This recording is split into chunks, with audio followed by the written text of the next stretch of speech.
Sa ating paglalaro sa basketball, mayroon tayong gagamitin na rules. Foul. Minsan, hindi natin sinasadya. Nakakasakit na pala tayo. Kaya iniiwan tayo. Traveling. Masarap mag-travel, lalo't kasama mo siya. Pero, kasama mo siya, iba namang nasa isip niya.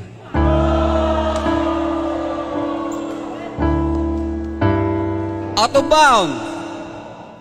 Masaya sa simula, may hangganan din pala. Substitution. Meron tayo, substitution. Pwede kang pumalit sa lugar niya, pero huwag mong kakalimutan, kaibigan ka lang niya. Time out. Pwede kayo magpahinga. Nakakapagod na.